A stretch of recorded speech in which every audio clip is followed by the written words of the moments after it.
opportunity.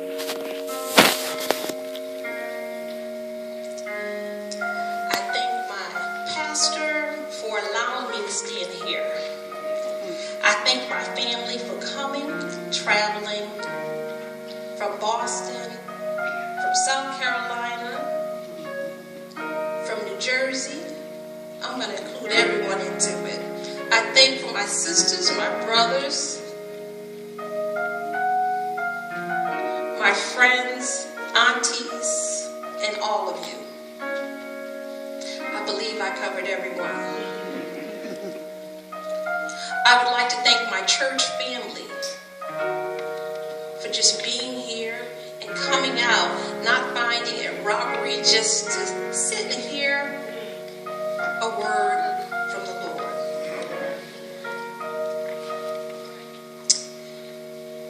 As I begin, I would like for you to turn in your Bibles to 1 Samuel chapter 3.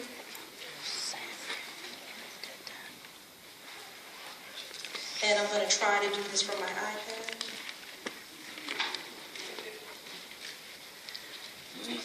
Now, 1 Samuel chapter 3, verses 1 through 20. Now, I want you to know that this is a very long chapter. So I'm going to go through the chapter, picking out the verses that fit best. Now, the young man Samuel was ministering to the Lord under Eli. And the word of the Lord was rare in those days. There was no frequent vision. Verse 3. And Samuel was lying down in the temple of God, where the ark of God was. There the Lord called Samuel, and he said, "Here am I." And ran to Eli and said, "Here am I, for you called me." But he said, "I did not call. Lie down again." So he went and laid down, and the Lord called again, "Samuel." And Samuel arose and went to Eli and said, "Here am I, for you called me." But he said, "I did not call you, my son. Go lay down." Now Samuel did not know the Lord, and the word of the Lord had not yet been revealed to him. And the Lord called Samuel again, the third time. And he arose and went to Eli and said, "Here am I. You called me."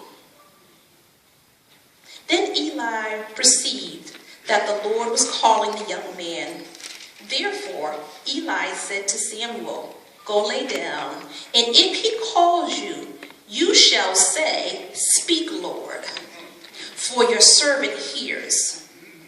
So Samuel went and lay down in his place, and the Lord came and stood, calling as the other times, "Samuel, Samuel." And Samuel answered, "Speak, for your servant hears." Then the Lord said to Samuel, down to the 15th verse. I'm going to continue on. "Behold, I am about to do a thing in Israel, that which the two ears of everyone who heard it will tingle. On that day I will fulfill against Eli in all that I have spoken concerning his house, from beginning to end. And I declare to him that I am about to punish his house forever for the iniquities that he knew, because his sons were blaspheming God, and he did not restrain them. Therefore I swear to the house of Eli, and the iniquities of Eli's house shall not be atoned for by sacrifice or offering forever." 15. Samuel lied until morning. Then he opened the doors of the house of the Lord. And Samuel was afraid to tell the vision to Eli. But Eli came to Samuel and said, "Samuel, my son." And he said, "Here I am." And Eli said, "What was it that he told you? Do not hide it from me. May God do so to you and more, as if you hide anything from me for all that he told you." 18. So Samuel told him everything and hid nothing from him. And Eli said to the Lord, "Let him do what seems good to him." 19. And Samuel grew, and the Lord was with him, and let none of his words fall from the ground. This is the word of the Lord. Thanks be to God. Heavenly Father, I ask that you pour your words into me. I ask that you strengthen me so I can declare your word. I ask that you dry the tears so a smile can shine through. Lord, I ask that you allow me to proclaim your word with power and conviction. I ask that anyone who may hear this word may find a message in it. This I ask in your precious name. Amen. My sermon topic for today is, can you hear him? I'm going to be focusing on Samuel, the son of Elkanah and Hannah. Samuel's parents were Levites, and one of their customs were to go to the temple of Shiloh yearly to offer their sacrifices and to worship God. Before Samuel was born, his mother, Hannah, was unable to conceive a child. So she would pray, and one of her prayers to the Lord was, "If you give me a son and you allow me to conceive, I will devote him back to you and never cut his hair." This vow that Hannah prayed to God allowed Samuel to become a Nazirite. A Nazirite is someone, there's two people in the Bible, two instances in the Bible where there were Nazirites. There was Samuel and Samson. Now Samuel was a Nazirite who was given an extraordinary gift of prophecy.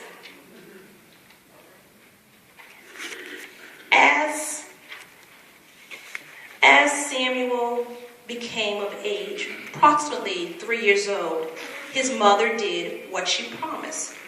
She turned her son back on to the temple. She allowed him to stay there with the priest. Now, I know for the Bethelites of Bloomfield, you guys are remembering the Bible study lesson I went to? Okay. And this is one of our lessons that I really, really, really enjoyed, so it kind of works into this.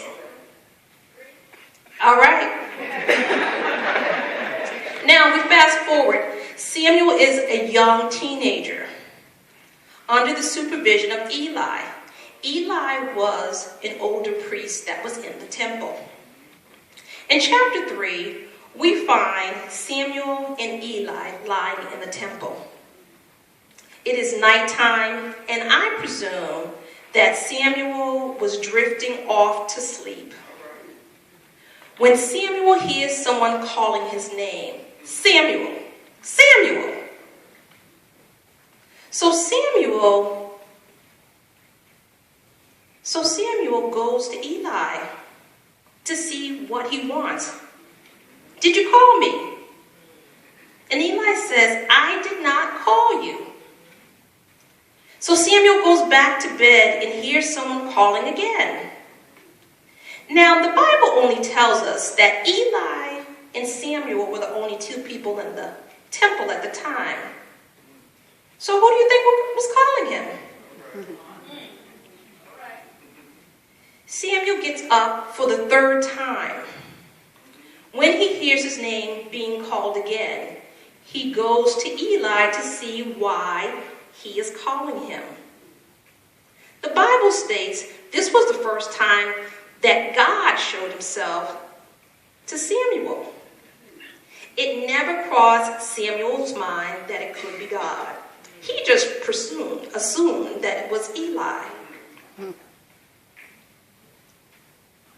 Each time Samuel heard his name spoke, he went to Eli and answered, "Here am I, for you called me." Now, when I think about when I was a child. And my family lived in a two-family house. And on the first floor, it was my parents and myself. The other siblings weren't there yet. And it was my aunt and uncles and my older cousins. And I see them over there. And I would love to go and be with them when I was a little girl. When my mother was at work, I would go up every day. And then when my mother came home from work, I would come down and have dinner. When dinner was over, I would say, "Can I go upstairs?" And she would say, "No." So I said, "Okay." It was her normal ritual after dinner that she would go to sleep. So I would sit by the couch and wait for her to close her eyes. When she closed her eyes, I would sneak upstairs. And everyone would say, "Did your mother know you're up here?" And I said, "She knows." When she would wake up from her nap and realize that I was not there, she would go to the stairwell and call me. I would quickly run downstairs because I knew I had to answer her and be in her presence. I knew who was calling me. But do you know who's calling you?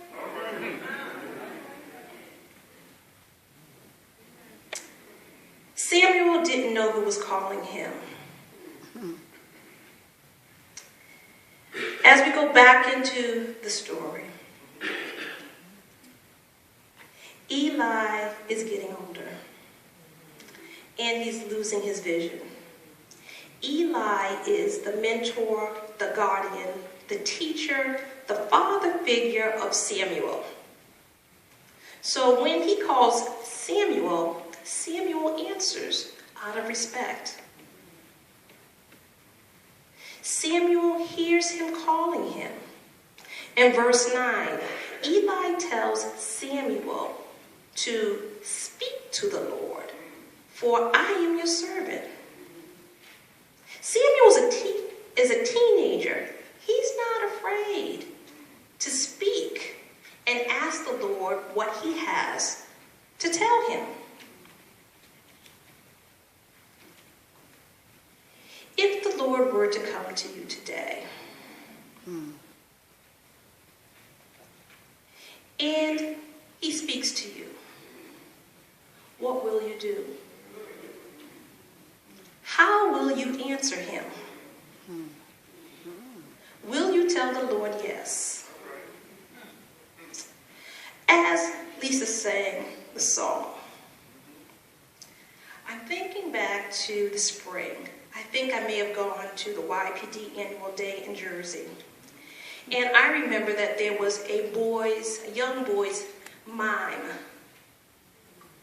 And they were miming to the song Yes.